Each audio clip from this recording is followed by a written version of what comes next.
To win is to do my best. I'm running for the prize. To win is... And we're off. It is Tuesday, October 10th, 2023 AD. The year's going by quickly. 9:01 a.m. U.S. Pacific Daylight Time. Gonna cover civil rights, women's rights. Oh, class warfare.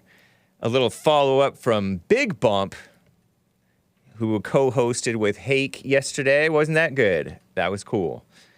And a little propaganda from the far-left females at theSkimm, crying and complaining and coming up with solutions about the child care cliff, they call it.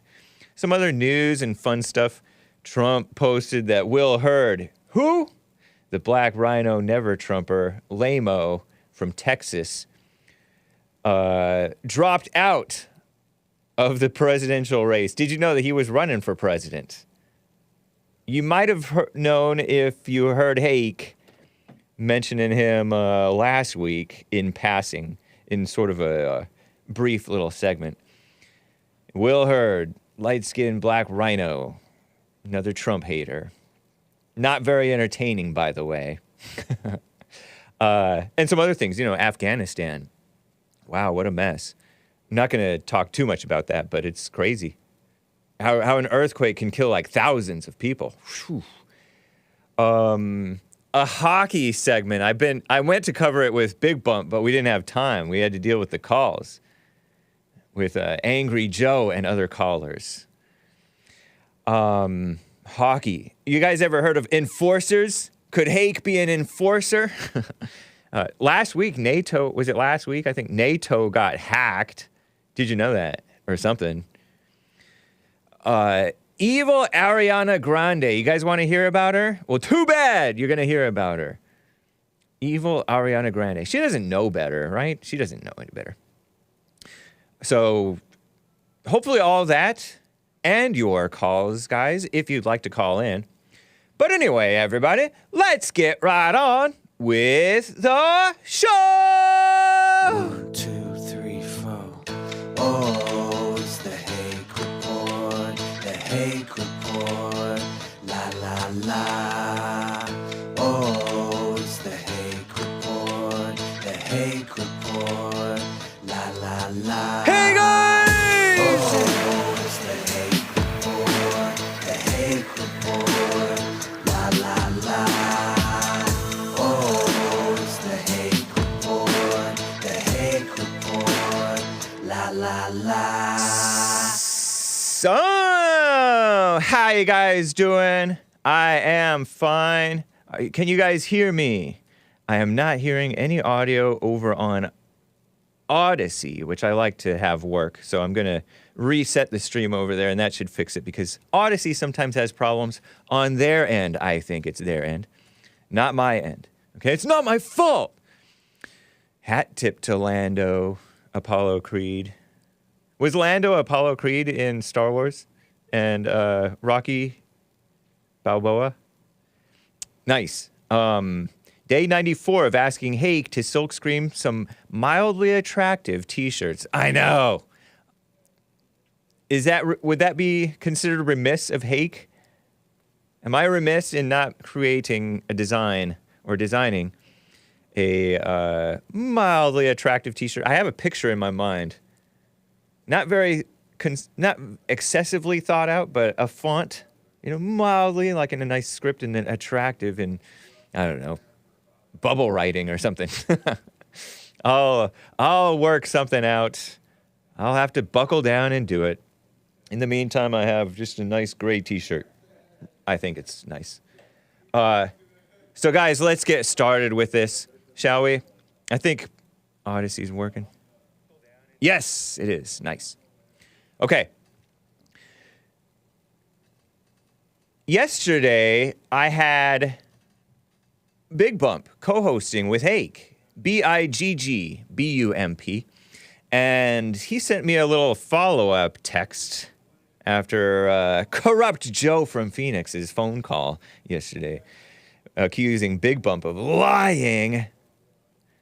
and being an idiot, which we are all idiots, right? Including maybe even Big Bump. I have never seen it, but maybe. And Big Bump says, Joe lied again.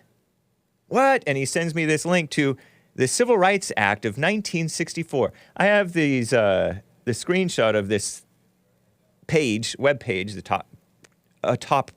upper portion of it, in the folder there, Hassan. Civil Rights Act of 1964. Civil rights, what is it? Women. Civil rights, women, mothers, evil. And civil rights, yeah, there it is. From direct from the Library of Congress. And Big Bump says, just read the first paragraph, please, if you have time, right? Straight from the Library of Congress. Library of Congress is a government website, loc.gov. Okay? So, so tall view of it. And I highlighted a portion of it, which reads, President Johnson's war on poverty complemented these civil rights milestones. Which civil rights milestones? The lame-o ones about anti-discrimination and all that crap. Sorry, kids, don't say crap too much. By attacking the economic inequalities that had so long accompanied racial discrimination and exclusion. So it was all part of the same thing. As Big Bump pointed out, he was talking about the civil rights movement, messing up the black families and all that mess. And nerdy, corrupt Joe from Phoenix was like, well, actually, with his Reddit bro behavior, well, actually, it was Johnson's war on poverty, which has nothing to do with the civil rights law, the civil rights bill. We weren't talking about the bill. We were talking about the whole movement. It's all socialism, communism. Energized, the so-called civil rights mess, energized the women's movement and led to the founding of the National Organization for Women, I put WH, for Women Who Hate Men. Now, Women Who Hate Men is the JLP's word for National Organization of Women, in 1966. And then I underlined down at the bottom of that paragraph, you don't see it here quite yet, but, there it is. Pregnant women.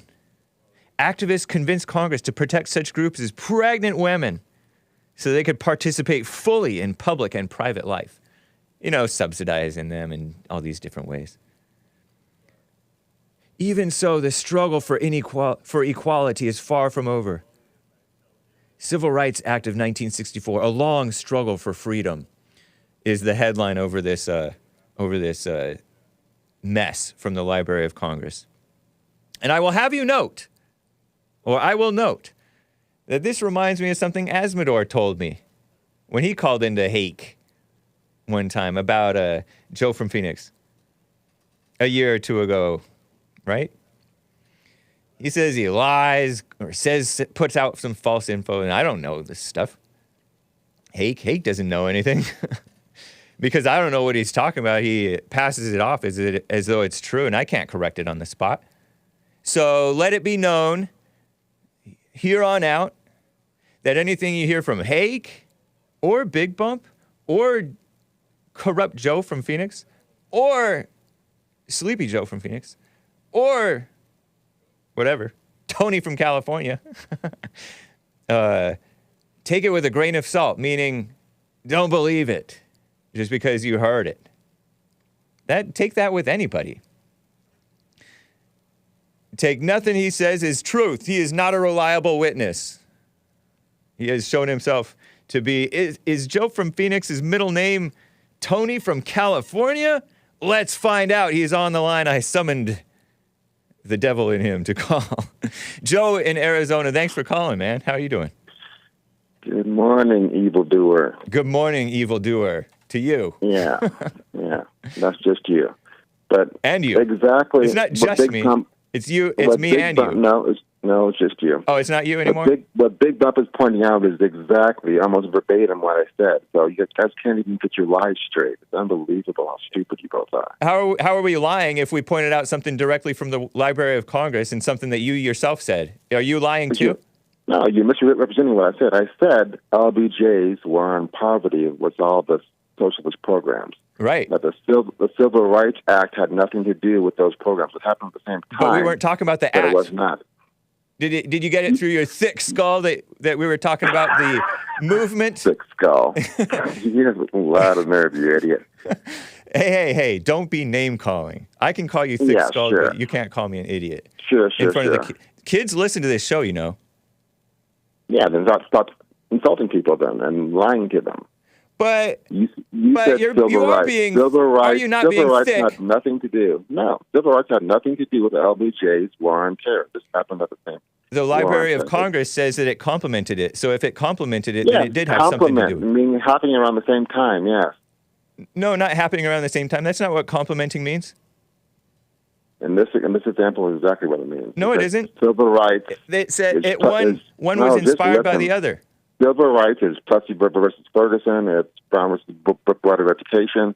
That kind of stuff. It's nothing to do with socialist programs. Yes, it is. And you can try to conflate it all you want to. That's not the case.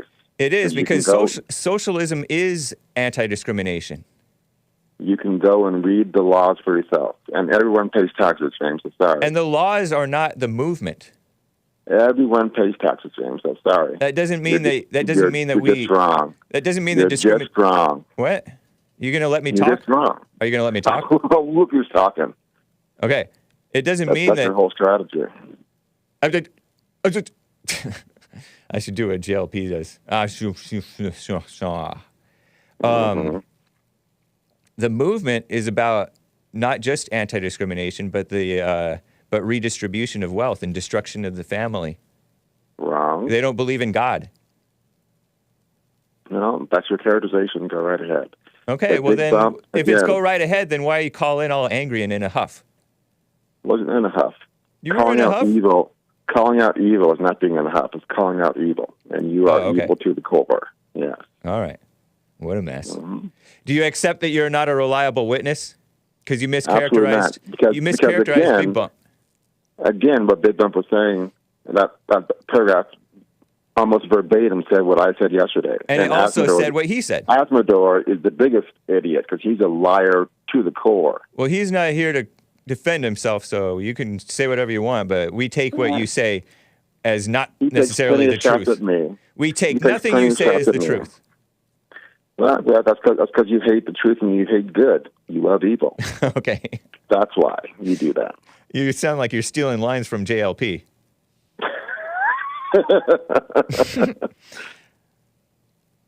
It's all in good fun anyway, James. Nothing that was stated by you or the Library of Congress contradicts what Big Bump was talking about. So you admit that Big Bump? I admit that Big Bump was on it when he talked about. No, he wasn't on it at all. Yeah, he was. Bottom line, civil rights has nothing to do with socialist programs. Blame LBJ for that, not civil rights progress. Oh, you call that progress? Yes, being able to vote. Constantly crying racism against whites and police. You call that progress? Being able to vote, being able to not be discriminated against in housing and schools, yes, that is progress. Because everyone pays taxes. No, man, that's not progress. For those schools and for that education. Everyone pays taxes, James. Everyone has the right to that, yeah. All right, well. That is progress. Man, well, I guess you're just stubborn. Thank you, Joe from Arizona. Take care, man. I'm fact-based. Okay, have a good day. All right. I seek to be truth-based, not fact-based. Truth is more important than facts. Because Joe cherry-picks facts and ignores alternative facts that give the bigger picture. So he's not an honest person. And he also smears people. But anyway, no such thing as civil rights. Did you notice that? Some bonus from that folder there, Hassan.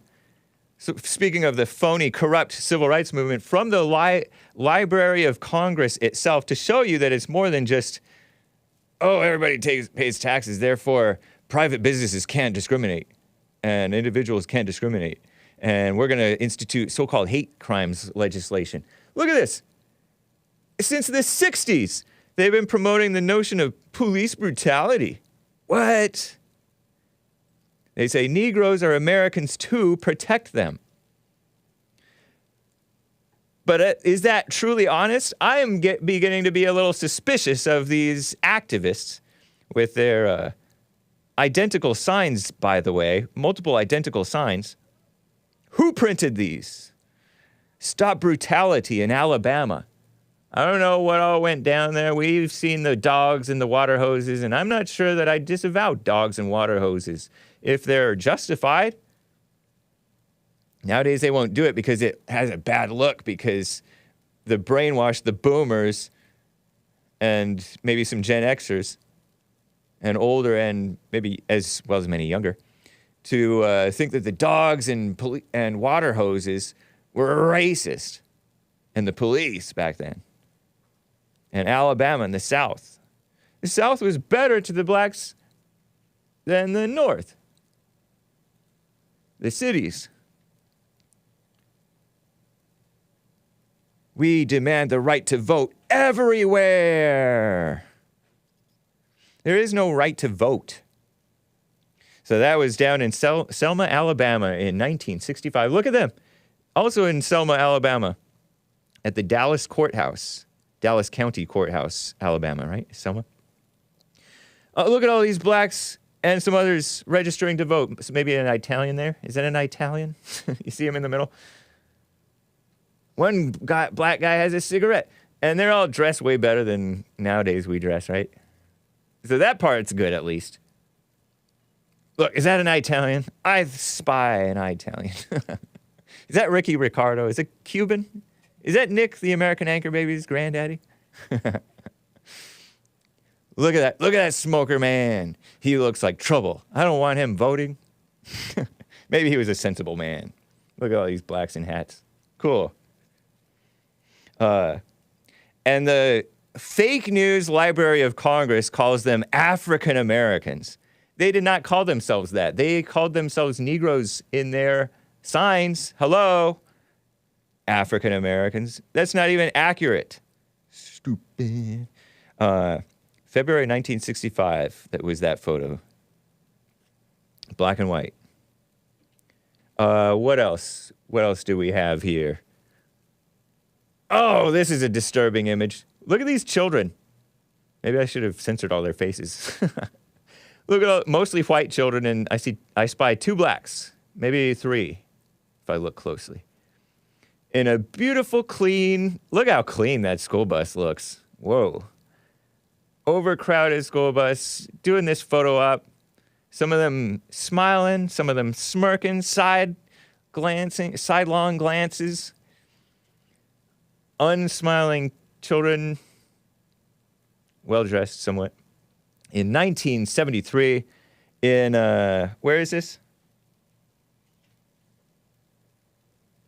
Going from the suburbs, riding from the suburbs to inner city school in Charlotte, North Carolina, that busing mess. You know, they were busing kids from one neighborhood to another neighborhood school. Ridiculous. Waste of time, money, and evil mama spirit. Oh, now you gotta mix. Phony. These mama spirit politicians playing God with your kids, and you fell for it. Terrible. Evil, huh? So way back then, some of that stuff, I never thought that the busing thing or made any sense. I thought it was silly, stupid, and a mess. I knew a kid who was bused from like the El Monte Mexican area to the unincorporated Arcadia white area. White, beautiful school. And he was still a mess. Oh, child of divorce. Single mother. Liberal. Doesn't make these kids better, enrich their life. Anyway, what's next? What's next? Oh, this one is horrific. This one is the most disgusting one. Tony Auth. Next is the name of this political cartoon from the Library of Congress from 2004. This is from that same page. Corrupt Joe from Phoenix wants to pretend that so-called civil rights isn't being used for everything evil, which civil rights itself was evil. Next. So there's racial equality up at the top, women's rights up at the top, disability rights up at the top, making these people into victim liberals. American flag being misused up at the top. Up at the top is equality, and there's stairs leading up to that top. At the bottom of the stairs is unimaginable. It's unimaginable. The second stair up towards equality is ridiculous. First, they try to ignore you. Then they try to mock you. Ridiculous. Then they attack you. And going up on the ridiculous in 2004, on the ridiculous step, is so-called gay marriage. No such thing. And two males. They look like betas, by the way. This based... Is it a based political cartoonist from 2004? And the next step up is illegal, which it already was illegal, right? So-called same-sex marriage was not even a real thing, right? Next step up is offensive. Next step up above offensive is acceptable. And then the step above that is equality. So unimaginable, ridiculous, illegal, offensive, acceptable, equality. And they're calling evil good. That's what that tells me. Every single one of the racial equality, no such thing. Doesn't even make any sense. Women's rights, no such thing. Basically, you're treating the other races with special treatment. Women with special treatment. Disability rights, special treatment. By force from the evil law. And turning them into Democrats, lamos. And they did that with that crazy, huh? Less than 20 years later.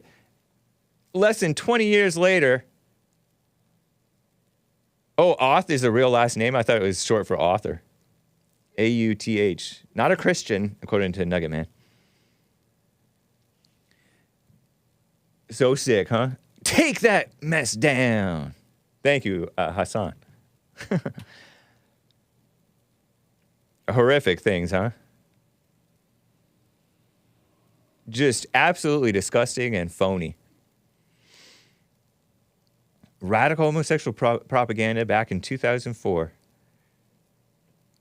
It's rooted in anger, these rights things and civil rights, and that's why you hear that angry Joe.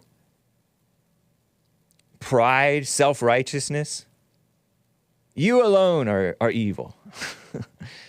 The biggest lie of all. The biggest lie of all. You can have your piddly facts, but if you're angry, evil, self-righteous, prideful, you've swallowed the biggest lie from Satan. Terrible. Okay, speaking of terrible. Childcare. That's terrible. That's sick. Mothers, raise your children, and then fathers, when you get home, watch out for how the mothers acted.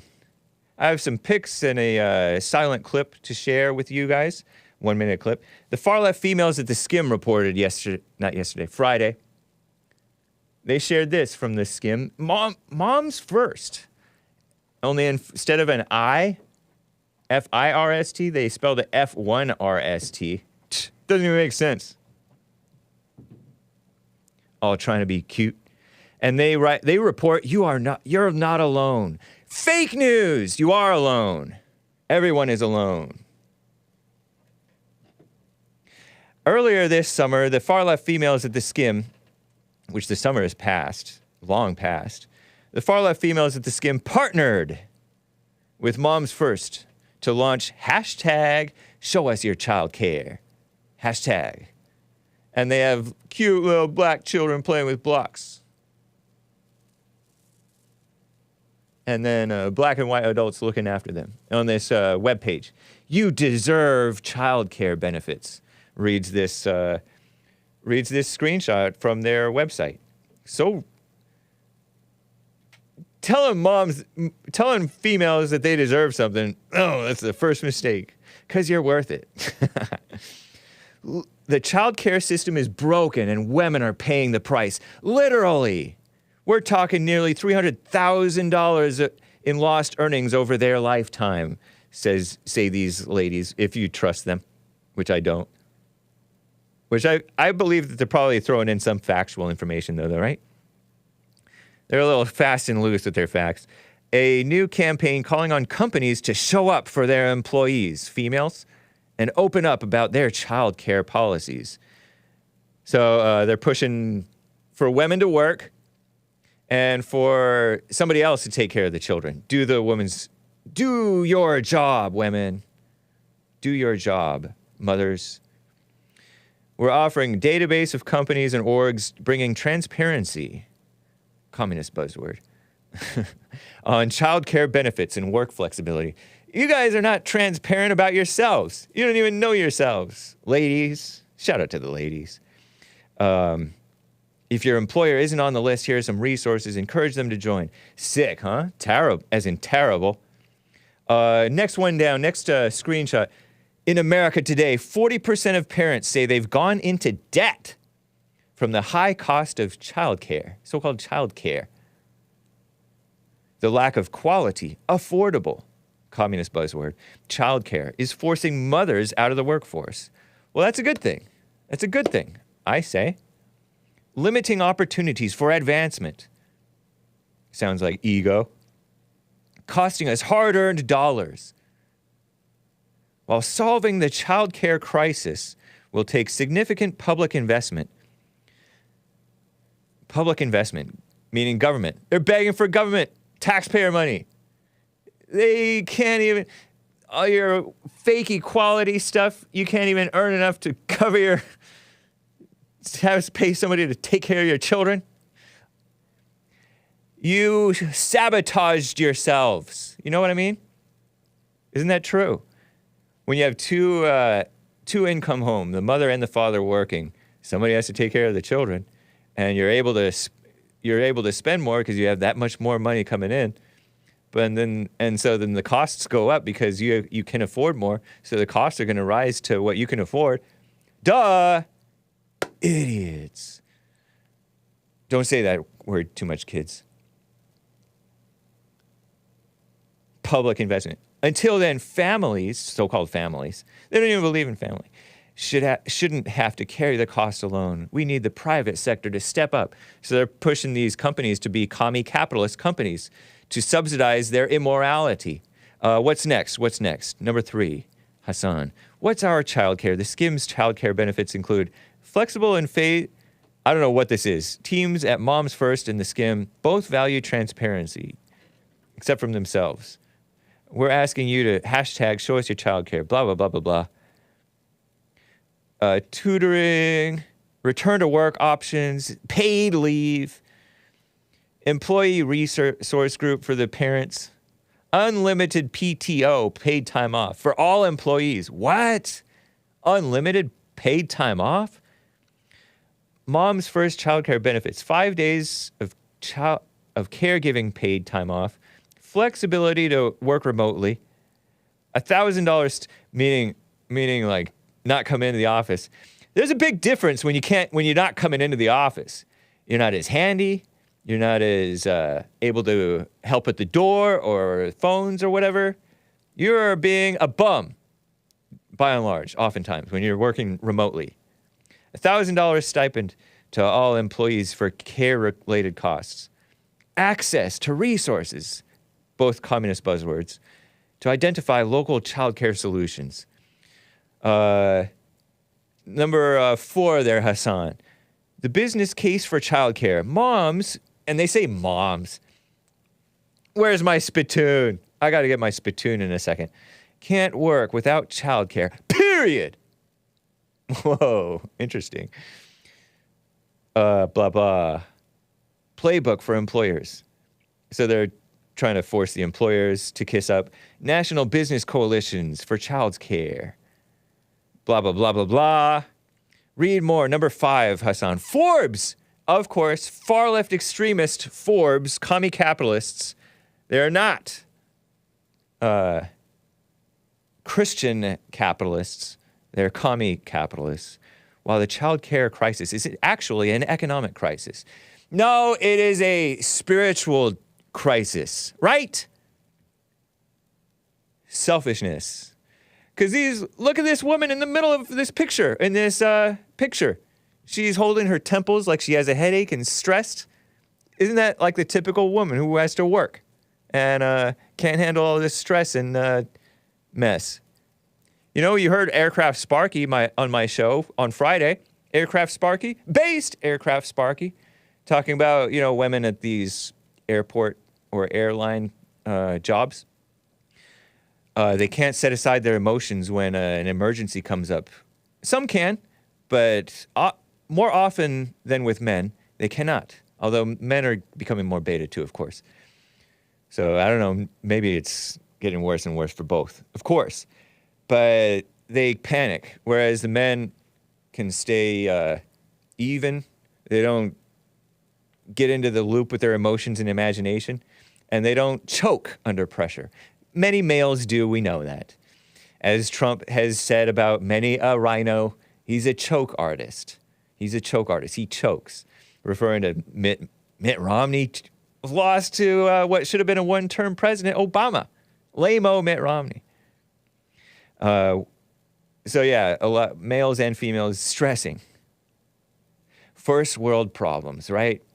Too spoiled, forgotten God, so they worry. Jesus said, do not worry, but they worry.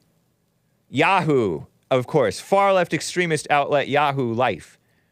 Working moms feel this summer strain. Why a lack of childcare options hits women hard. What will it take for workplaces to work for women? No, women are supposed to work for the workplace if they're going to work. Anyway, donate to Moms First today to help fund the fight, communist fight, for working moms everywhere is the, and then the second to last one, participating companies. Look at all these commie capitalist companies. Very unchristian, very anti-white, very anti-man. theSkimm, Moms First, Verizon, Paramount, MasterCard, Etsy, Weight Watchers, DoorDash, Chobani, Pinterest, Vivi, whatever that is. Don't recognize a lot of these. Vita Coco, the coconut water company. All these commie capitalist corporations. Thumbtack, you ever heard of that?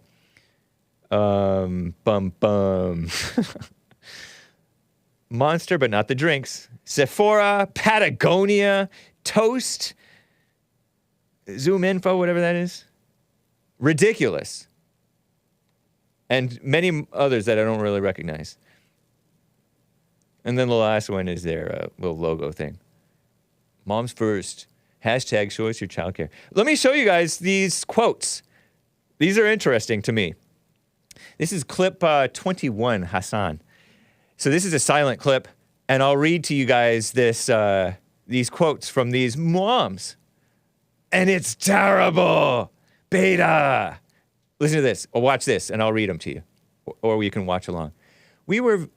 My husband and I were both working professionals, good salaries, still had to make the decision to move from LA back to our home state, Arizona, able to afford childcare, have a network of family to support sick days and daycare closures. Another, we were very fortunate to qualify for childcare subsidy program, government funded probably. Due to new position and raise, we will lose it. So it'll go from $200 a month to $2,800 or $3,200 a month. Whoa. Despite my raise and new position, won't be making enough to cover the cost. My wage alone, once taxes are removed, I will be paying to work.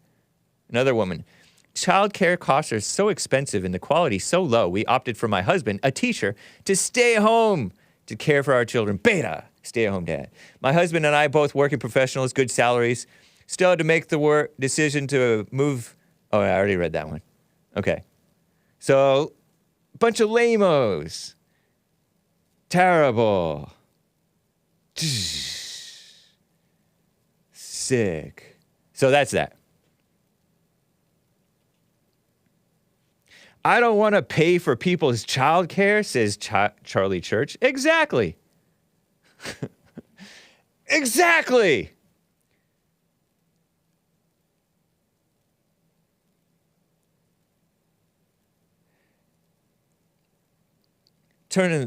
And you remember, you may remember on the Jesse Lee Peterson show, I think it was played. I don't think I played it. I think I sent it to, I know the JLP played it. That grown adult father with the front pouch holding his child. And he's all beta looking. Purportedly white. Maybe not a normal white. Maybe he is terrible. He's staying home. His wife works. And then she can't pump enough milk for the child, so he has to go show up to her work, and all kinds of mess. And then he was able to work from home, stay-at-home dad, and then he can't, and complaining like a woman. Sounds like his wife or his mother.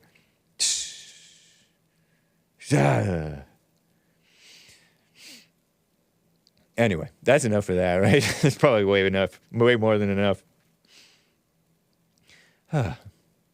So, there's some news and fun stuff. Yesterday was Indigenous Peoples Day. Go into the other folder. Show this evil apple as if you didn't know. Other folder.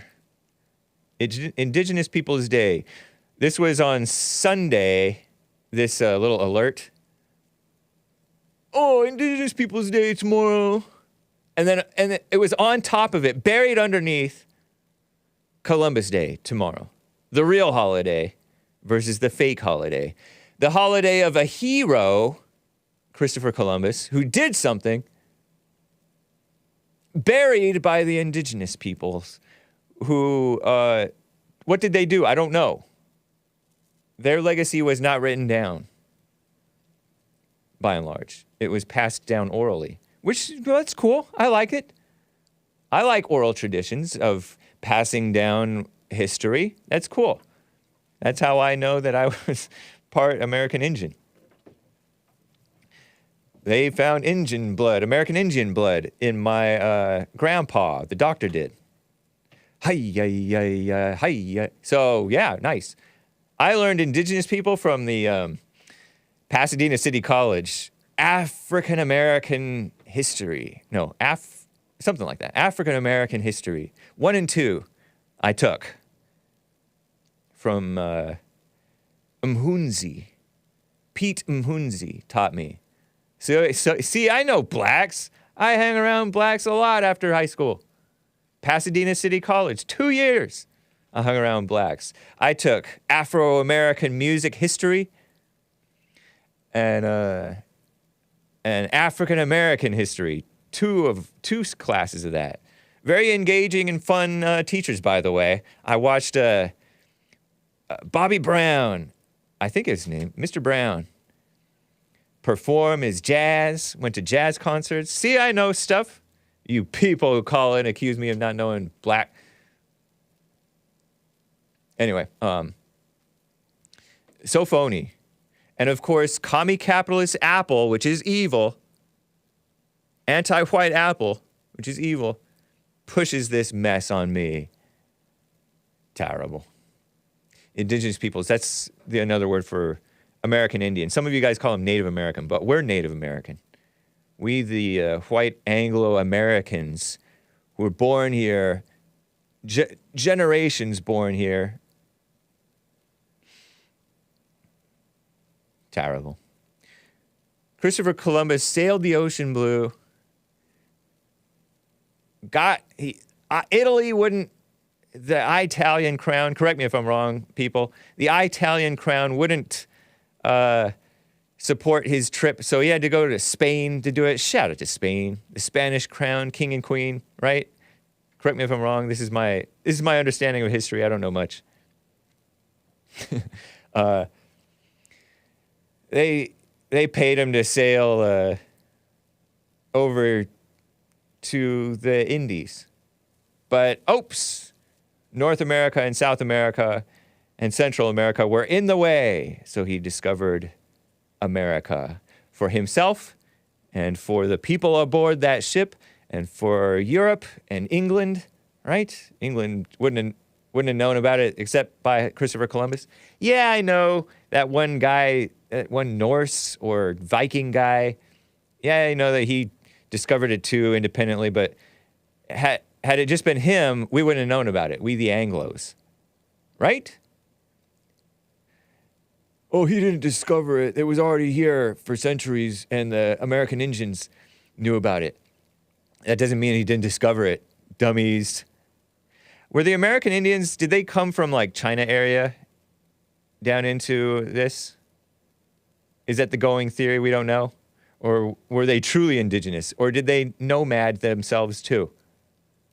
I was here first. What does that even mean? Or what is that? Why should anybody care who is where first? As the American Anchor Baby said on his show yesterday, people get taken over. Just as we're being taken over, might makes right is the way of the evil world.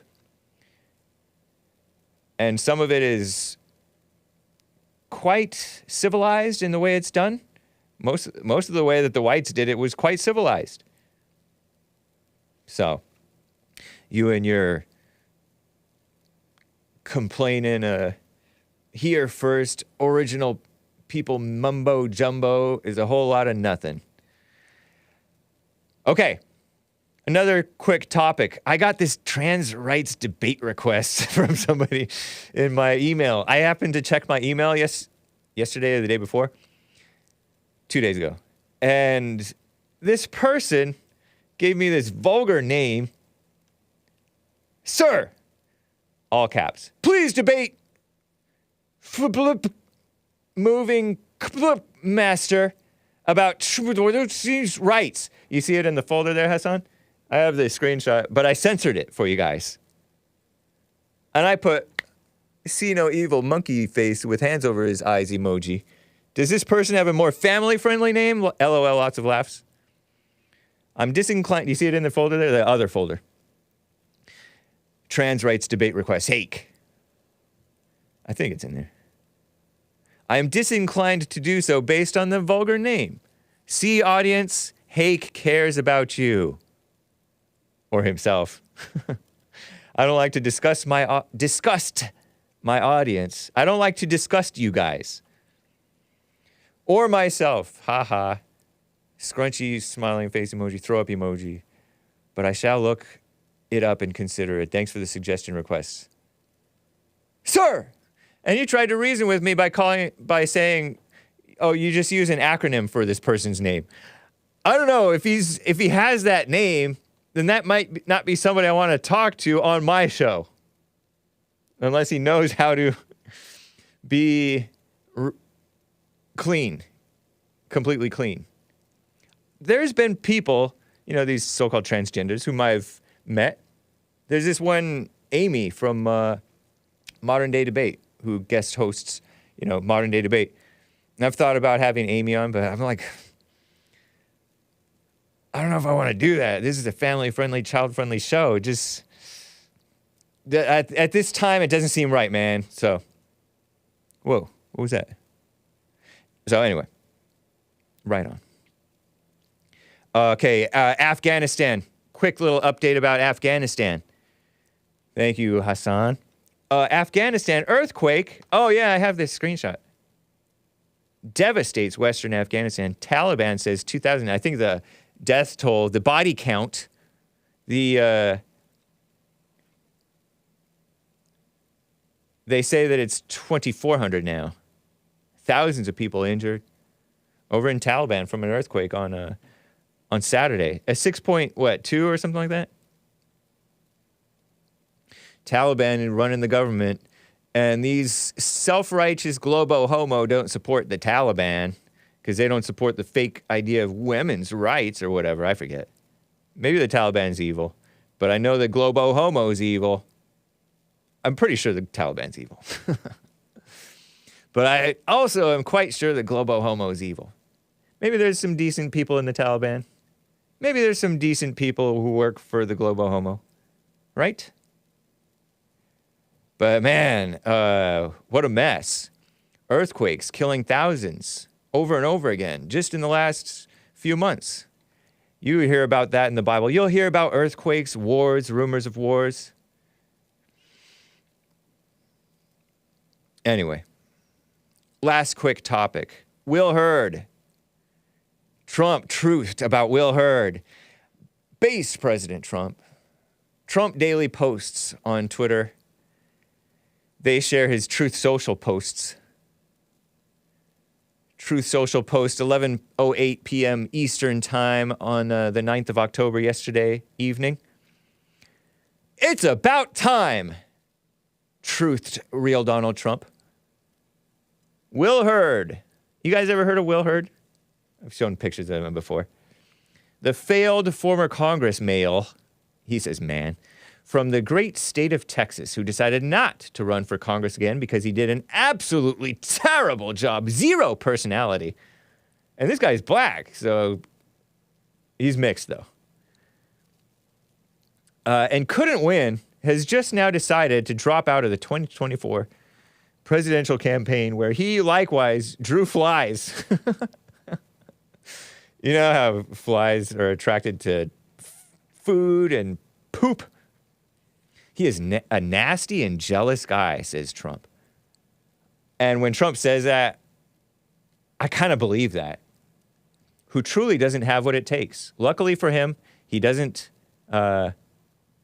make the debate stage, but went out with a bang. He endorsed Bird Brain. You guys know who Bird Brain is? I haven't covered this, but I learned on Fox News. Shout out to Fox News. I still like them. A little bit, right? Hey.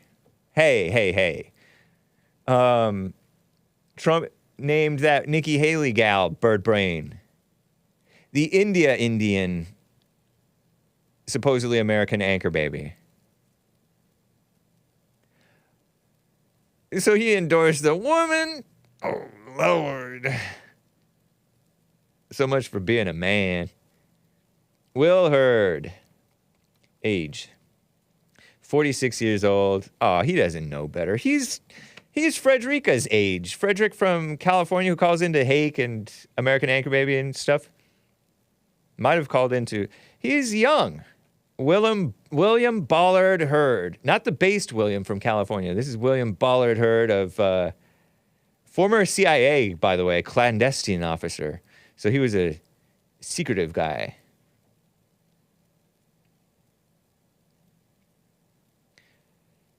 So he's a former Congress male, anti-Trump guy. Oof. Father's black, mother's white. Will Hurd.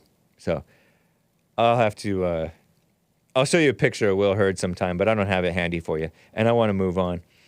Bonus topic. I like this topic. Enforcers. Could Hake be an enforcer? Do I look tough enough to be an enforcer, intimidating? On a hockey team, ice hockey. You guys ever heard of enforcers? I was watching hockey. I wasn't watching hockey, but I happened to see hockey happening on the TV. I was sitting eating a little lunch, and this guy looks tough, even as an older guy. He looks like he could enforce in more ways than one. He looks like he could shoot somebody if he had to. Only justified, of course. Or in acting, as in like, crime drama. I saw a hockey fight on the TV with refs allowing it to go on for several seconds before they jumped in. I'm like, oh yeah, fighting happens. And they have this thing called enforcers, which I never heard of enforcers, but I looked up on my trusty Wikipedia page, because I trust Wikipedia. Like I trust Wikipedia even more than I trust Joe from Phoenix. He's a caller. He's a hater. And he doesn't really see the big picture. But fighting in ice hockey, it happens. It's an American sport. It's a Canadian sport. Shout out to the Canadians. They're not stupid. Except for the ones who vote for Trudeau. But hey, they're also very edumamificated. Okay, so what's the story with fighting is an established tradition in North American ice hockey. A long history involves many it's become more beta, by the way. With a long history that involves many levels of amateur and professional play, some notable individual fights. Fights may be fought by enforcers or goons. Hey, goons. Players whose role is to fight and intimidate on a given team and are governed by a system of unwritten rules that players, coaches, officials, and media refer to as the code. Hey. Some of this is probably not news to you guys. You guys already knew it. I'm laughing because this is sort of news to me. Although it was always a common phrase about, fighting in hockey. I'd always heard it. I knew about it. But I never really thought about it. So there's these enforcers in ice hockey. Player known for their physicality, and the person pictured, it's like balding, old, thick man with a I'm trying to give a serious look on my face, with a serious look on his face. See, I can't even have a stone hard look on my face. I want to be an enforcer. I can do it. Enforcer is an unofficial role in ice hockey. The term is sometimes used synonymously with fighter, tough guy, or goon. That sounds kind of Canadian, but it's also a comic book term, right? An enforcer's job is to deter and respond to dirty play or violent play by the opposition. When such play occurs, you guys know ice hockey, right? They have the sticks, they have the hockey puck, they have the little goals, they have the goalie with all these pads, and they're on ice skates. That's the ice skate sound, I think. Sorry to the headphones users who may not have liked that. I should have backed off the mic. When such play occurs, the enforcer is expected to respond aggressively by fighting or checking the offender. Check them. You know how I had to check Joe from Phoenix. Nah, I didn't really check him. Checking the offender. Enforcers are expected to react particularly harshly to violence against star players or goalies. Yeah. And look at this man. Okay, so Hassan over here is showing Chicago Blackhawks defenseman John Scott, who's roughly my age, born in 1982, I think. Prior to a National Hockey League game against Calgary, that's where Ted Cruz was born, right? Flames, that's Canada. Oops, I spit. In the 2011 to 2012 season. And look at that awesome thing on him right there. You guys see the American Indian? Hey, shout out to the indigenous, so-called indigenous, misnomeredly indigenous, American Indian people with their feathers in their hair. Zoom in on that logo mascot thing on his jersey if you can there. See, you see the American Indian there? I think. Chicago Blackhawks. Oh, Blackhawk was a tribe, right? Is or was an American Indian tribe. See, we love and admire the American Indians. We think they're scary, tough, cool. I'm not your mascot. Oh, the American Caucasians. Some of these mockers will like come up with a team name, the Caucasians. Trying to mock us. I guess we should accept it and take it as a compliment. Look at him. He looks like he could be tough. He has like a 5 o'clock shadow like American Anchor Baby Nick sometimes has. He's a great enforcer.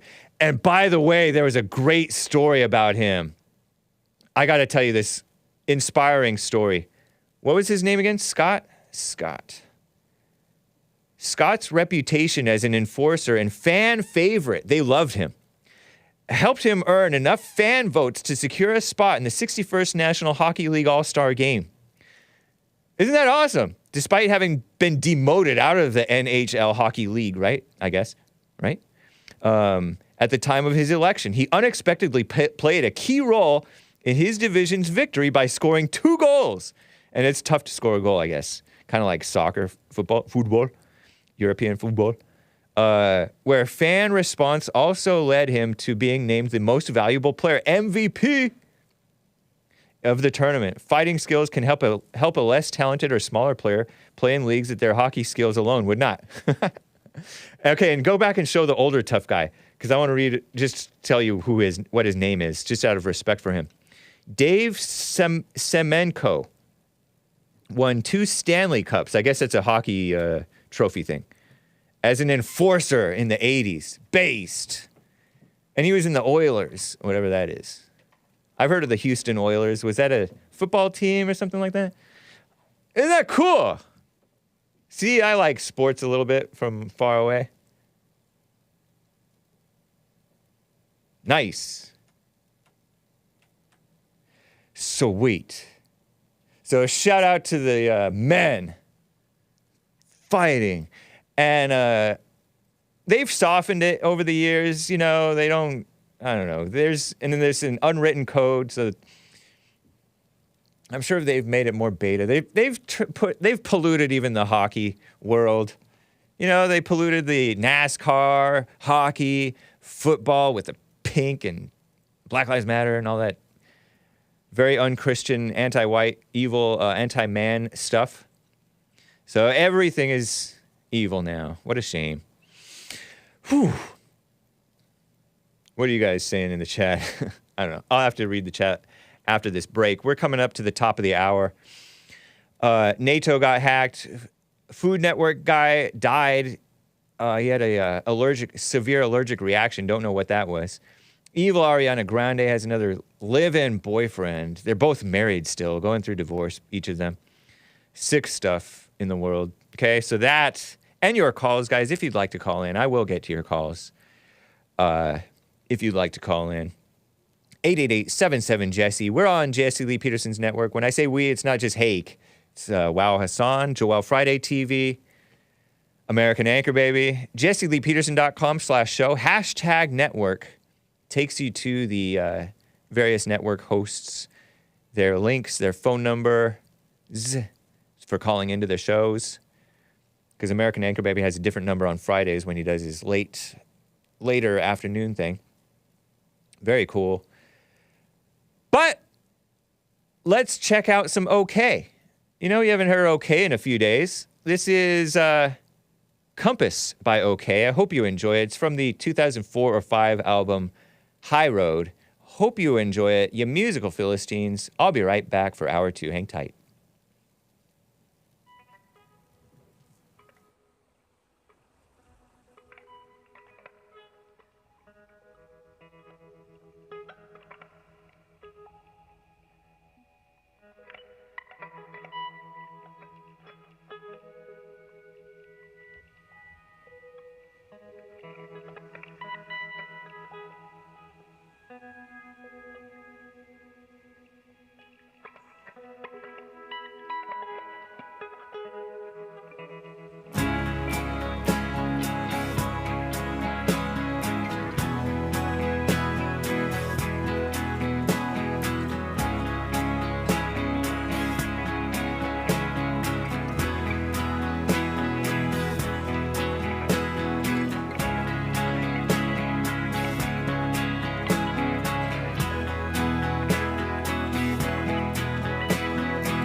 This almost looks like Walking on Water Hassan's video.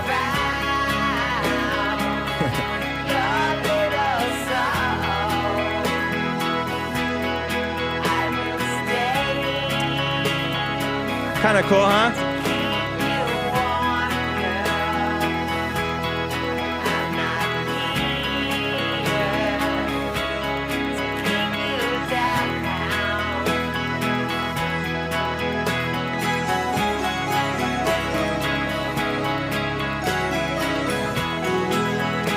Kind of cool.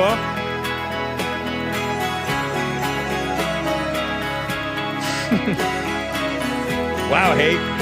Now just play this for 20 minutes to be true, Hassan. That's messed up, Carver.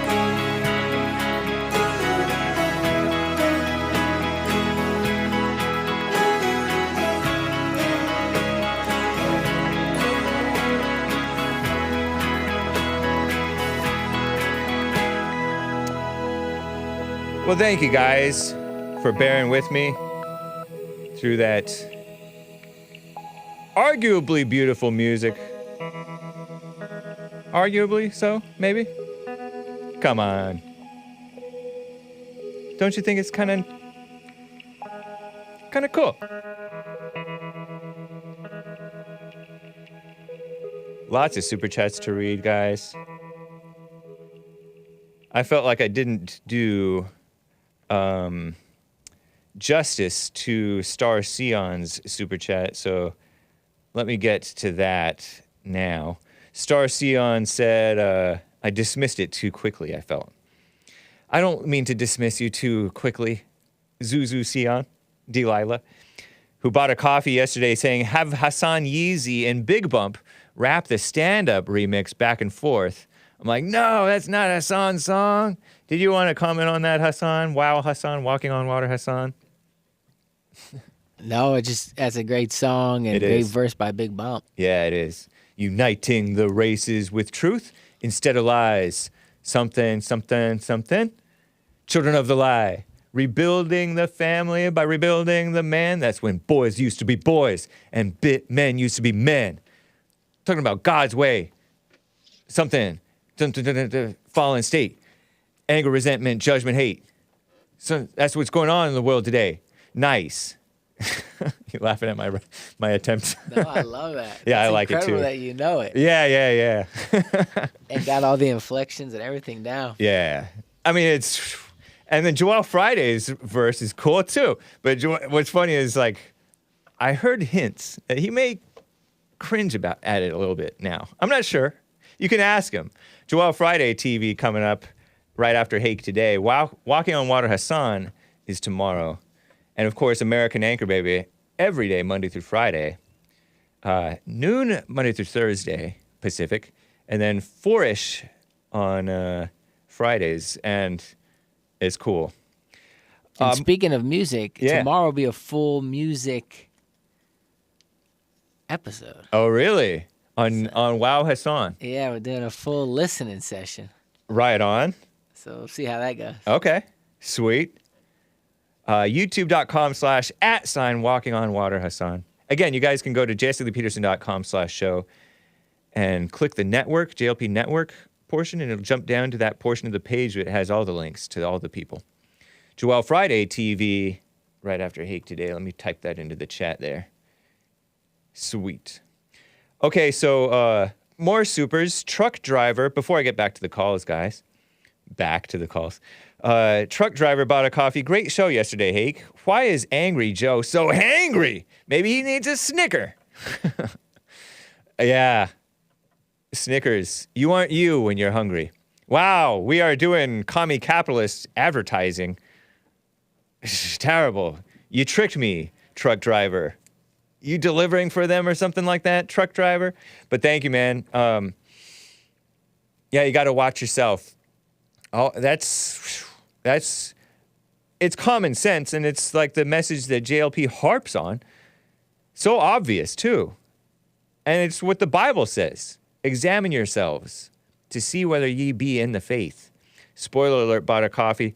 What's even sicker is that it will be higher tax-paying white remnant that will be forced to subsidize the so-called child care for the races who are replacing them. Yeah, that is sick. We get what we deserve, though, in a manner of speaking. I know that we didn't really give permission for our replacement, but we can set up our lives so that we do not suffer unduly amid the evil that is going on in the world. Because if you don't set up your life right, then you're vulnerable to bearing the brunt of the evil that is ongoing and coming. Evil is always coming. Don't get nervous. Don't worry. But that's a fair point. Spoiler alert. It's accurate, I think. My close and personal friend Jib Jab donated a coffee. Thank you, man. He says, hello, my fellow Little Caesars brethren. Hey, multiple brothers. I liked eating it with my friends, eating pizza all the time. Satanic commercial from evil Little Caesars. Did you celebrate the TP Indigenous Day by smoking some nice Peyote? Hey, I used to sleep in a TP sometimes, but it had like asphalt floor and on a bed with a bed spring. All the best. I neglected to smoke peyote. I have never done that. I only saw it that one time on that one movie, Young Guns. Is that a Young Guns scene?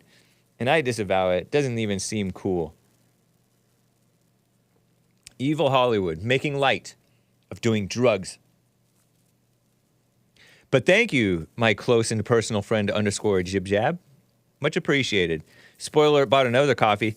Semenko and his goon crew gonna put ya on ice. When I say shut down, you say ice. Shut down, ice. Shut down, ice. As in Immigration and Customs Enforcement. That's what this Hispanic gal led some chant back in 2014 or 15 or so when I was producer for JLP. And she was this gal who was an activist woman.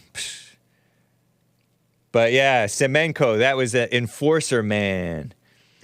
Yes, indeed. Semenko. What was his first name? From the fighting and hockey? Let's see. Semenko. Dave Semenko. Semenko. Put y'all on ice. As in hockey. I have some other information about ice hockey. That's why I'm pulling up my phone. Nugget Man says, Hake, they used to take their helmets off to fight. Whoa. And then swing their helmets. Ooh, terrible. Or swing at the bare head. Now it's technically against the rules to take the helmet off. And the player who does gets a longer penalty for the fight. Wow. Dang. Being enlightened till I rise with 3 coffees. Hey, man, I'm not saying you can't be an enforcer. All I'm saying is you better beef up. Laughing face emoji. I was kind of beefy or fatty. Ooh, I don't even like using that word. Fat. Some people even thought, oh, Hake used to be buff. No, it was just fat. I didn't even realize how fat and round my face was a couple years back or a few years back or whenever. It all goes to my face first. Yeah, maybe I'm deceptively strong, even though I look weak and skinny. Thank you, being enlightened till I rise. And then I got to work on my steely face so that I can look serious and unintimidated and intimidating. Nice. Well, thank you guys for the super chats. Sho Sugino also gave a Rumble rant. Shout out to the believers in roundness. Us flat earthers love you too. Psh, roundness, quote unquote, SMH, shaking his head. Yeah, ball-tard. I'm a ball-tard.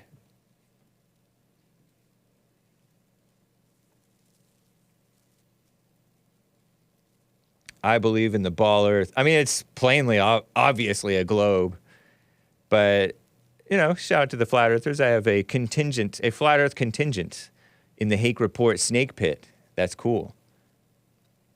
Many a people believe crazy and more destructive things than even that, okay? Which I don't see how that's crazy. Well, it's crazy. I don't see how it's necessarily destructive, except that you guys harp on it, some of you. And it's not even real.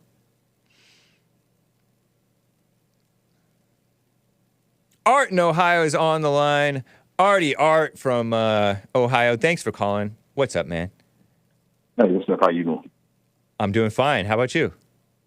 I'm all right. Nice. First thing first, I want to ask you, what do you think about all this propaganda that they got going on between Israel and this Hamas stuff?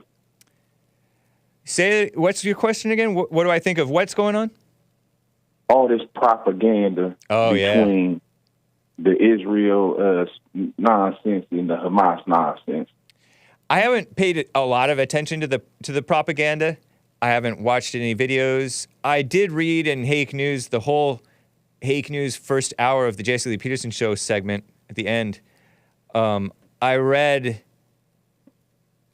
the establishment media propaganda about it.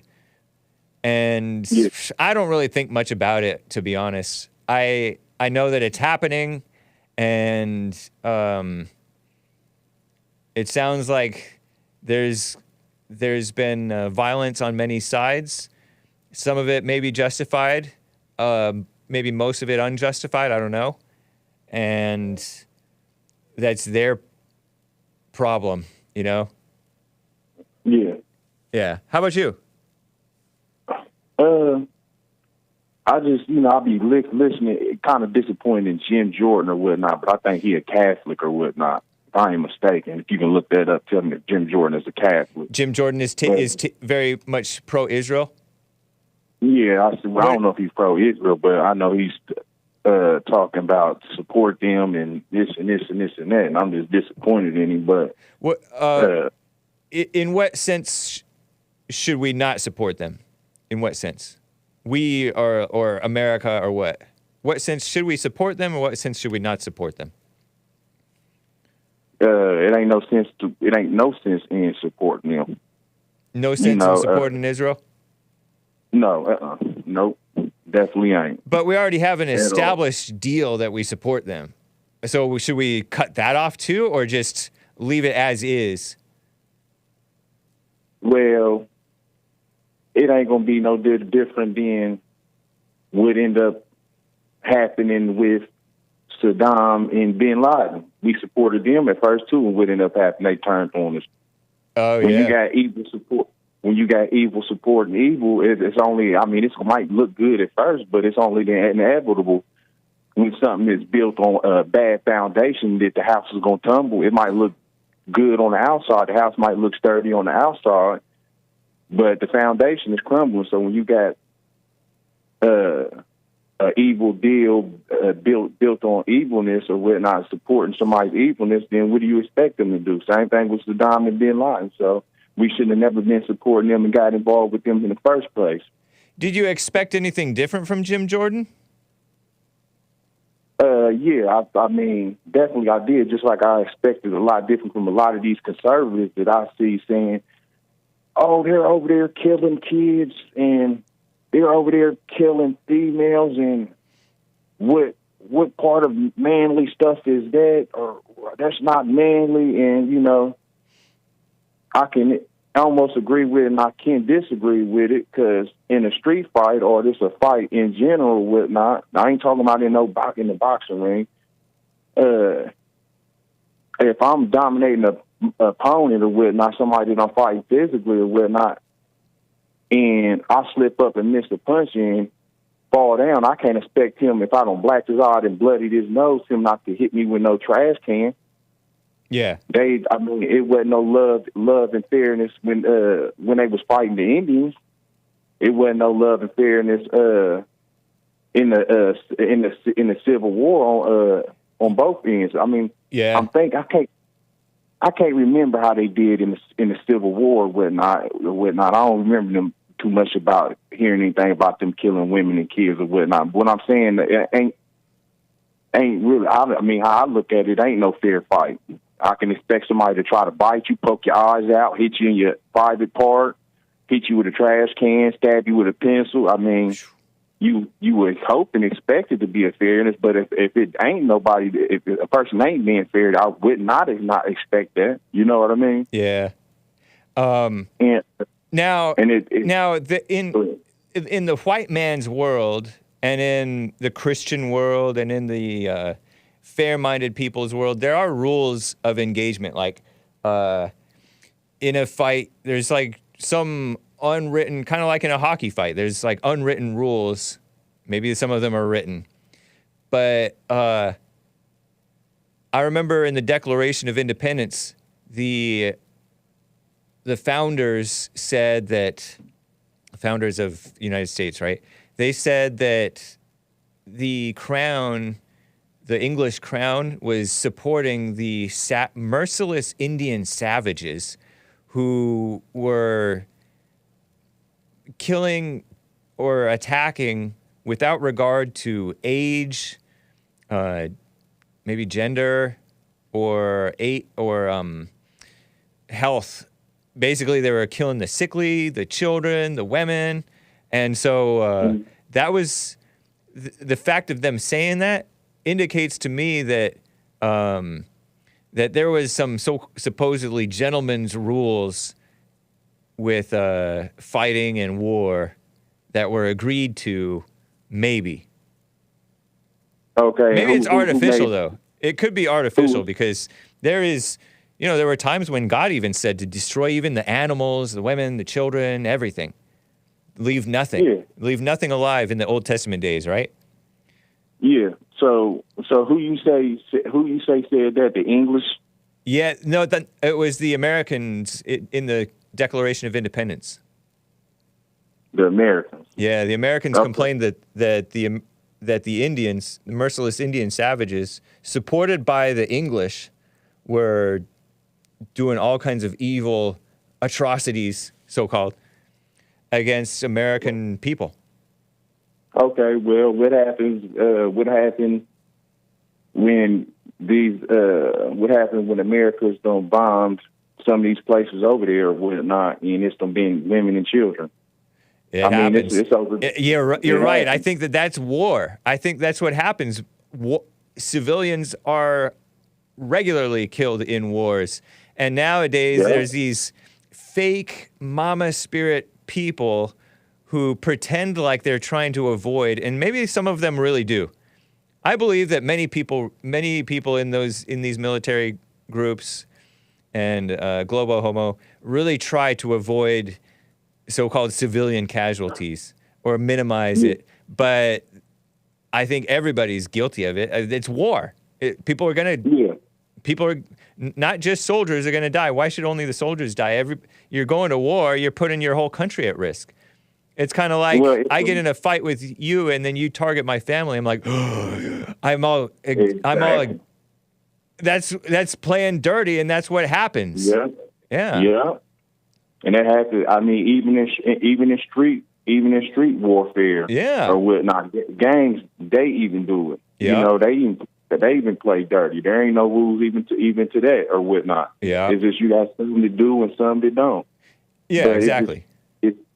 It's killing me because I'm just sitting back, and not liberally killing me. You know how I ain't over here pulling my hair out, but it just has me mind-boggling because a lot of these conservatives that I think or listen to them, and they pro-gun and they pro-America, and I'm rocking with them because they sound like they like me and we have some of the same beliefs. Yeah. I'm just so disappointed because I'm hearing them saying, oh, they're over there killing kids and this and this and this and that, and I fall back on the thing to where it's like, well, what do you think the crack era did?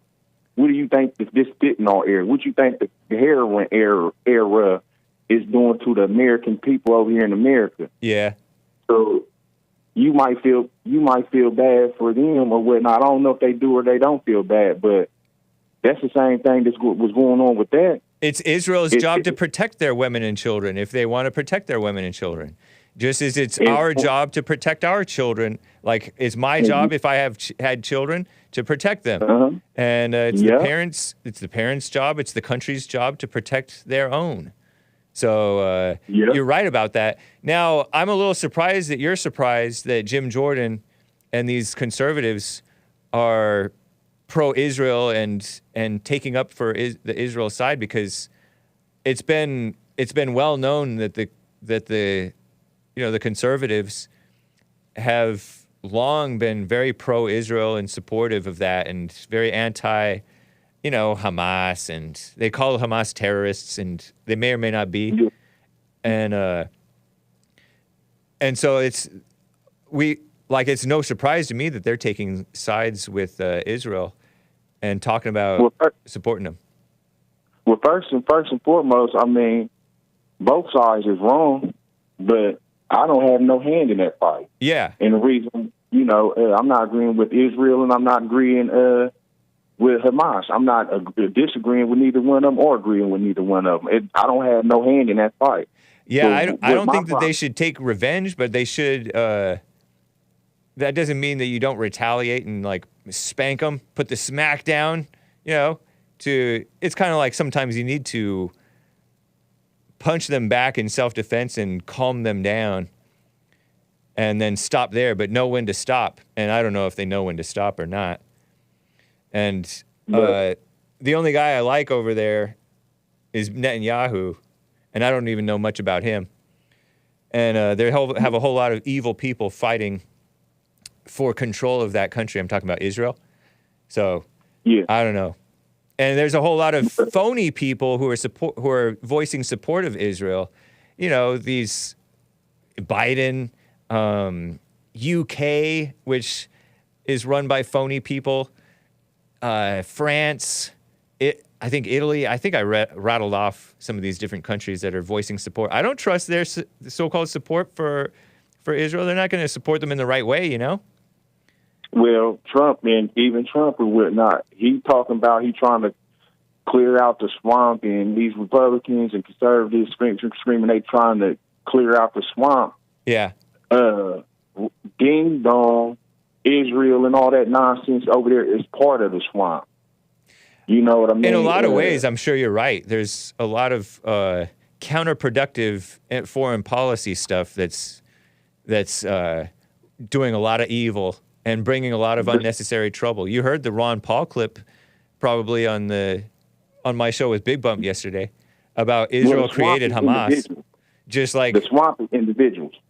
Yeah, it is individuals. Yeah. And it's a spirit. It's the spirit of the swamp that infects all of us until we overcome that. Yeah, but and this another thing is that they don't even allow their citizens to have weapons. But who's that? You want me to who doesn't let their citizens have weapons? Israel. They don't? I thought they all had weapons. No, that's their military maybe. They don't allow their citizens don't have no weapons. There was a classic meme of this teacher with children, and this teacher, a female teacher, I think, with like an AK or an AR holding her gun in Israel. It was like a pro-gun meme showing, see, teachers can protect their children. The children whom they're teaching. And so I thought that, and you know how they force everybody to so-called serve in their military, the IDF, Israeli Defense Forces, for a certain number of years when they're 18. So I thought that they all got to keep their weapons, but you're telling me they don't have their Second Amendment? No. And it's like, well, how are you trying to? They say they scream and say they want to bring a republic and a democracy to these other countries, and let them vote, but they don't have the same type of rights that Americans have. Democracy is not a good thing unless it's I know. Yeah, at all. Yeah. I'm saying just with the liberals and the left, right? With the voting rights, but they don't allow these countries to have freedom of speech, allow them to carry guns, allow them to vote, or this and this and this and that, and then you wonder why they are open for these tax and stuff. Yeah, what a mess. But I just that's pretty much really all I had to say. I just want to see what you thought or whatnot. But yeah, I'm definitely kind of. I don't really hold it I'm sure I have my disagreements with Jim Jordan. I withhold getting excited about any of these guys. Mm-hmm. I almost wanted to say except for Trump. Admittedly, I'm a little excited about Trump. But even that, I know that I should calm down. And I know that there's stuff that Trump does that I disagree with. We've talked about it many times. But he's the only one who seems genuine. And the rest of them, they'll, in some ways, are for the right things. In other ways, they may be compromised, just as all people are. And agree with them where they're right. And don't hold it too much in their favor when they are right, and don't hold it against them too much when they're wrong. You know what I mean? So you know how? Yeah, I know what you mean. I'm listening. I'm with you. Yeah. I'm not too much. I'm just hold them to a higher standard because I'm like, you would think they would learn from the RDR and Hake and don't jump on stuff and try to be the first one to speak on stuff. Let stuff play out and see, good point. See how everything falls or whatnot. And he just happened to be the one that just jumped out there on the limb or whatnot. And I just don't agree with. But I mean, everything else he's been right about. So I ain't too hard on him or whatnot. I still like Jim Jordan and whatnot. But I am taking note of that because he needs to. And I kind of find that hard to believe that he don't know what I already know. You know what I mean? Just like I know that this ain't nothing but propaganda. Yeah. They see that the American interest is leaving and not worried about Ukraine, and we asking questions about why people laundering U.S. tax dollars over there in Ukraine, and now we trying to basically be like, well, we ain't supporting that, which I already wasn't supporting and messing with it from the jump. So they basically seeing that they ain't able to launder money and keep pulling the wool over the American people's eyes because American people starting to wake up and see the BS that's going on with Ukraine. Now they start up this stuff with Israel. You see what I'm saying? Yeah. Just to keep the money going and let's keep shipping money over there. Huh. Let's keep shipping money over there. And we all know that I ain't telling no lie. Everybody knows that everybody's losing support for Ukraine or whatnot. All these liberals is, right. All the conservatives been messing with the little Ukraine. So they start this stuff. Everybody already know that. I don't think it's a conspiracy like that, but everything is used either as a distraction by evil people and to bring up lies about, or to illustrate truth. JLP on his shows has illustrated true principles about anger and being caught up and not leaving things blank when you don't know on his show, using this subject. And then the side takers, the people who take sides on this, are using it for their mess, which is to spread their lies and the lie of anger and self-righteousness. So things do happen, and they're used for evil or for good. Why you think that everybody was mad at Matt Gaetz for expelling McCartney? Because he was the money man or whatnot. That's why the whole house was all mad because, like, oh no, when he was saying that he was voting yay to get McCartney out of there or whatnot, everybody was like, oh no. Everybody was all disappointed or whatnot, and that's the crowd. When that's a red flag when you see the whole crowd, everybody all in support of one person. That should be the first red flag. Yeah. Everybody should already know. It's the same thing with BLM. It's the same for any of these other things. The Good Ukraine point. thing. Yeah, Ukraine. Everybody ran on board with Ukraine, and then some people ran against it. And you should be neither for nor against Ukraine. And same thing with Israel. You shouldn't be all on board with every person who's all taking sides pro-Israel, because those people most of them are snakes. But you should be like, hey, they can defend themselves. We wish them well. Yeah.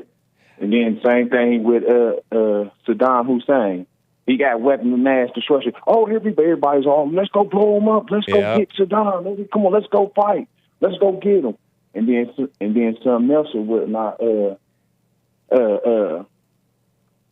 I mean, I don't understand with the females with it and the kids would expect or whatnot. Of course they're gonna get killed.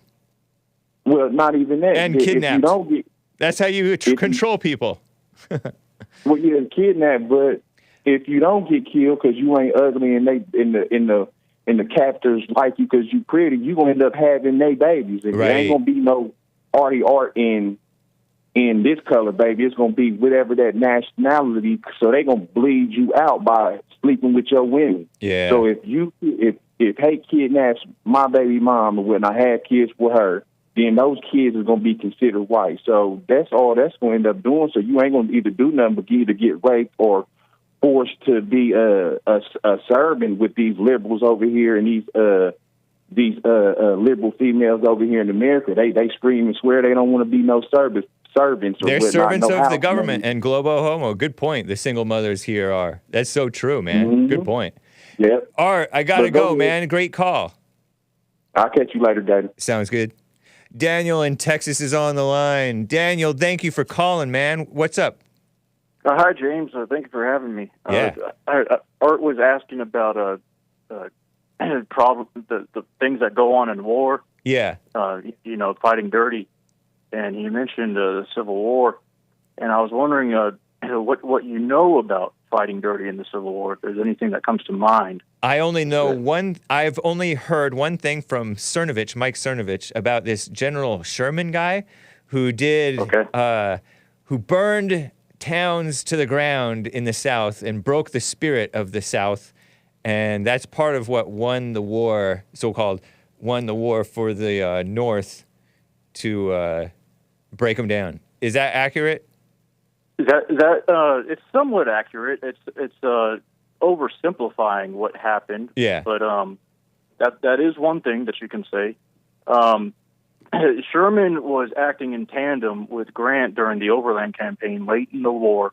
When Grant is finally located in the Eastern Theater of the War, Grant had started in the Western Theater of the War and was prosecuting his agenda out on the Mississippi River against Vicksburg. And Lincoln was having problems with his commanders on the eastern side of the war, where Robert E. Lee was, and so that part of the campaign is it is a very bloody. It's the most bloody time in the Civil War. The series of battles during that time in the Overland Campaign and Sherman's destruction of the land. Essentially, it was scorched earth. Wow. It did lead to many sieges, which was the one thing that Robert E. Lee feared more than anything was a siege, because sieges always ended in a defeat. They were never able to lift sieges, the Confederates. And so when you're saying when the Union soldiers laid siege to the Confederates, the Union soldiers always won. The Confederates never survived the siege. And yes, there were almost no instances where the Confederates were able to lift sieges in major areas. For example, once a city was lost, it's over. Wow. There was no saving it. There was no army coming to the rescue. Yeah. Now there are instances, and there's a farcical affair that happens in Mumfordville, Kentucky, where the war is being prosecuted in Kentucky by the Confederates, and they are trying to secure a vital rail position which will allow them to transport materials from one part of their army to the next. And there is a Union stronghold on the center of this railway. It's a city. And there's this farcical affair where it's controlled by the Union, and the Confederates march it to the city, and they have what is essentially a parley with the commander that is in place, this Union commander, and the commander says, the commander of the Confederacy, the Confederate Army says, we're here for your terms of surrender, And the Union officer says, well, I don't know if I should surrender. I don't know how many people you have.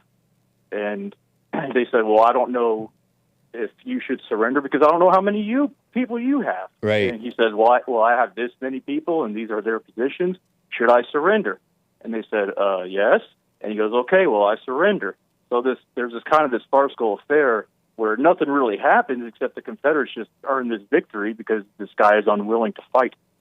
So that's just kind of a comical example. But as far as the atrocities in war, there's numerous things that happened. First of all, Americans had a natural distrust of large armies in those days because armies were very destructive. If you had a large army, it would pillage the land. It would burn all the crops. It would use all the crops. It would burn all the trees and cut them down. They'd be dug in. They would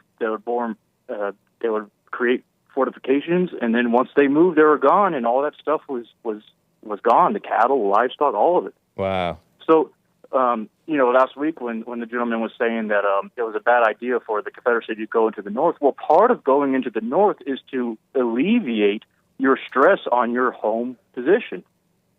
So you go into the North for resources.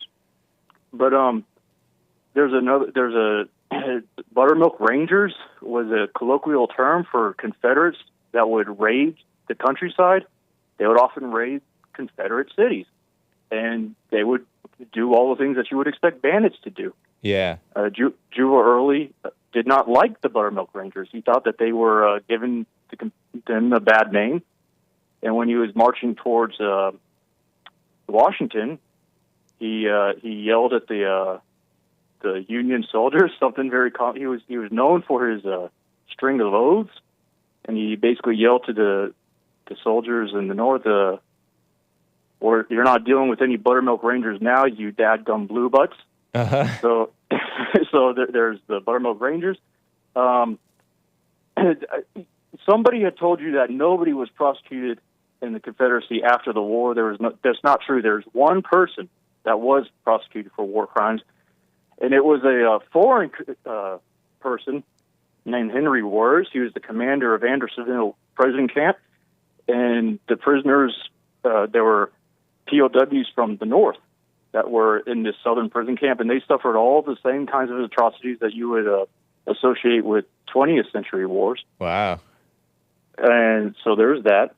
The colored troops, once they entered the service, the Confederates swore to take no prisoners, that if they had captured and any surrendered colored troops, they would simply execute all of them. Wow. And the Union said that if you execute any colored troops, we are going to execute your officers. That if we have any prisoners of war that are Confederate officers, for every colored troop you kill, we are going to kill your officers. Wow. So that kind of created a standstill. Yeah. However, there's an instance, and this is largely debated. Many historians have gone over this over many iterations of what exactly happened at a place called Fort Pillow, which is in Tennessee. And the person in charge is a man named Nathan Bedford Forrest, who would later on become the leader of what is known as the Ku Klux Klan. I've heard of him. A founding member. A solid guy, he seemed like. Or no? And he said, I'm sorry, what did you say? A solid guy he seemed like. Or am I wrong? You saw a guy he seemed like? No, he seems like he was a solid guy. Oh, a solid guy. And that's what's up for debate. A lot of people don't know if he was a solid. He was a very hardened individual. He would say things like he enjoyed being wounded because it would drain his boils. But anyway, at Fort Pillow, there was a colored regiment that was summarily executed. And the number of troops is debated. Exactly what happened is debated. But you have a scenario where these people are surrendering and they're not taking prisoners, and these individuals are massacred, and these are colored troops. Sieges of cities were often very bloody and terrible. The civilians are always caught up in that. Yeah. So I think I've pretty much gone down the list here. So there was violence and evil on many sides. Yes. In short. And many of these things, they're very hard to stomach. Sheridan would often write letters to his wife about committing suicide for failures in dealing with a lot of these things. Wow. So this stuff is a lot of the things that you see talked about in modern wars. A lot of the atrocities you see talked about in modern wars were in fact happening in the Civil War. Yeah, it's nothing new. Anyway, there's been some horrors even written about in the Bible of stuff that people did. There's always been so-called atrocities, but atrocity and war crimes seems like sort of a liberal word. Maybe it has its place, to be fair, like, because there are people who do follow some level of decency, even in war, where they're measured, they don't go overboard. But you kind of have to expect that in a world filled with angry people, which everybody is practically, there's going to be people who go overboard with it. The evil spirit takes them over, and they do evil on all sides. Right? Like, I remember reading Killing the SS by Bill O'Reilly. And a few years ago, I was reading, portions of it or retelling some of it on my show that I learned. And there was one case in which the concentration camp filled with Jews, I presume, were freed, and they grabbed an SS guard or a prison guard, whatever, concentration camp guard, and they put him basically roasted him alive in and out of the oven until he died. And one of the Jewish American, or whatever he was, Jewish American journalist guys who went to kind of document what was going on and everything that happened, he recounted this in his retelling of what he witnessed. And so that's an example of Jewish prison inmates doing to the Nazi guard in times of when they were freed what they accused the Nazis of doing to them. So like all kinds of evil people, so-called atrocities, and they are atrocious, happening on many sides, and they don't tell the whole truth of they only tell like what one group did wrong. The Southerners were so evil, or the Nazis were so evil, and they don't admit the evil that they themselves did. So it's it makes for a lot of one-sided propaganda. Some of it is, maybe even a lot of it is factual, but it's not the whole truth. Right. Yeah. Wild. And even in victory, it's very hard to quell a force, or not quell, but to calm down your own troops that are pillaging. Yeah. So if you have a victory and it's clear that you are on the advantage, you still have to keep your troops under control so that you can press the enemy even further. And there are many instances where they're hung up because people are too busy looting. Yeah. So true, man. That is wild. I remember a story where one of the Union chiefs told his soldiers, "Hey, calm down. We have to be united now. Like, these are your brothers now that you just finished fighting."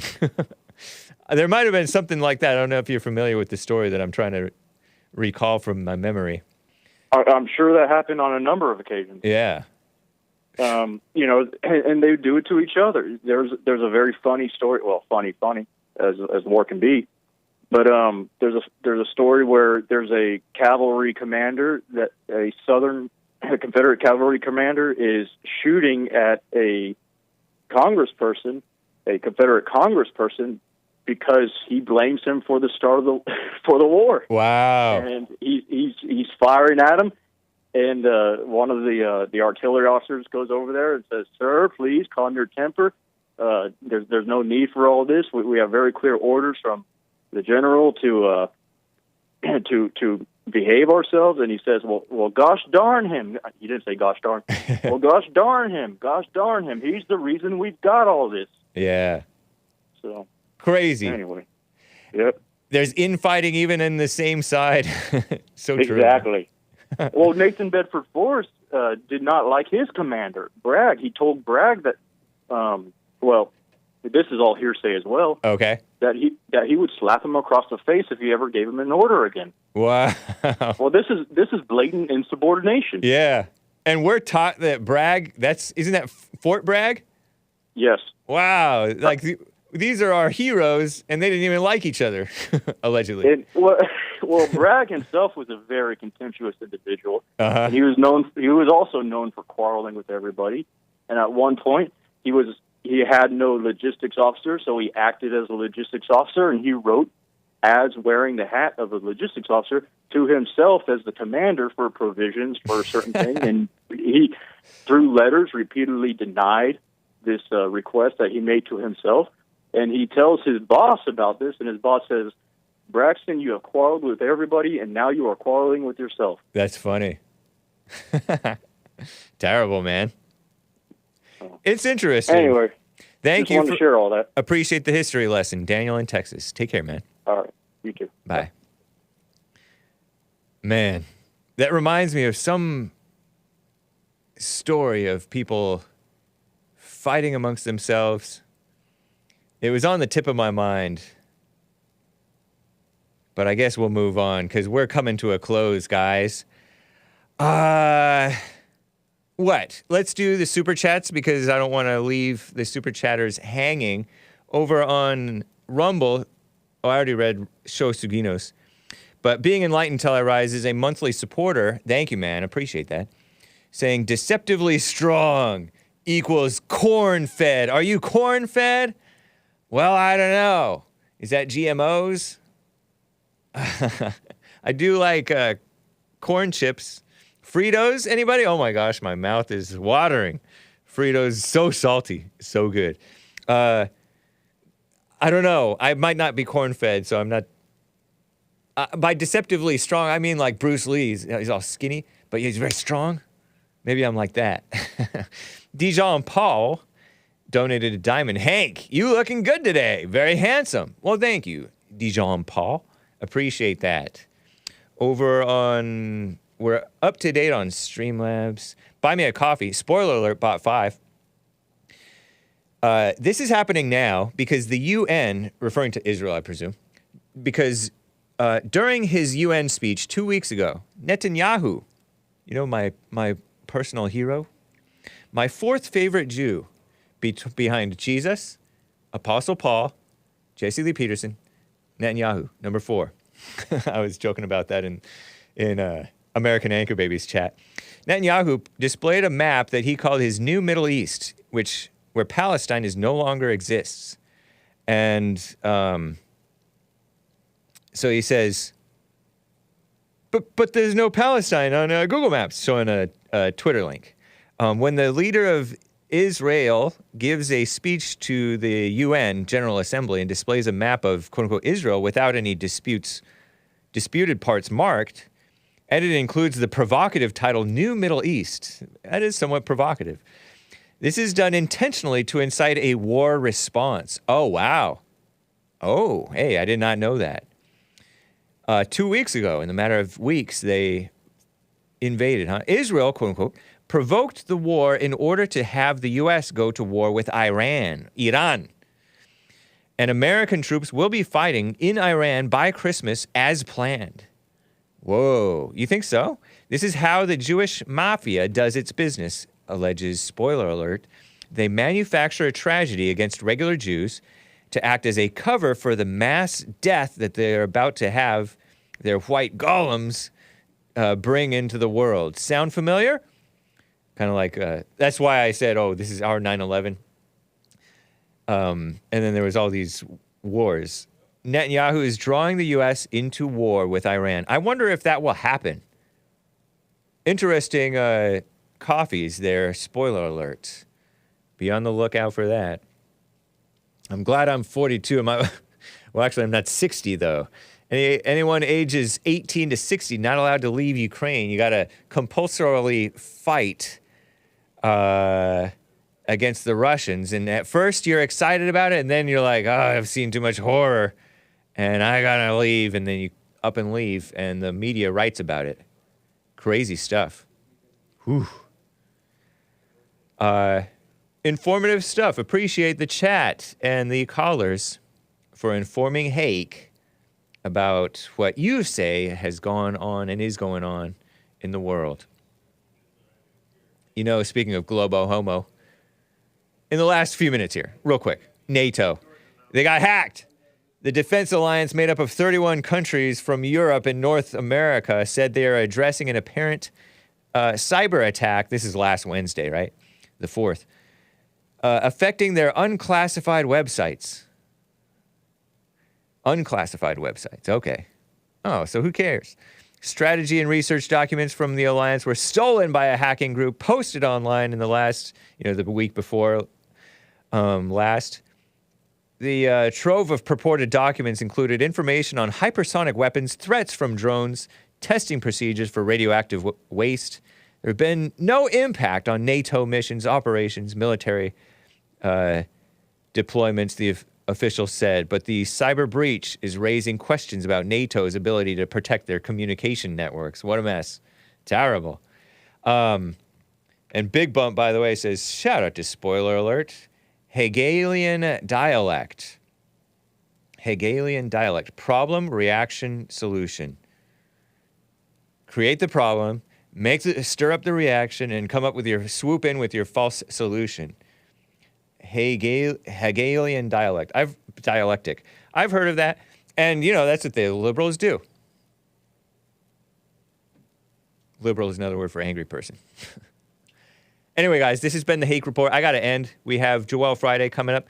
Let's enjoy Matilda the Gorilla by Mary Rice Hopkins and catch Joelle Friday TV at 11 a.m. Pacific, 1 Central, 2 Eastern. Bye, guys. Adios, America.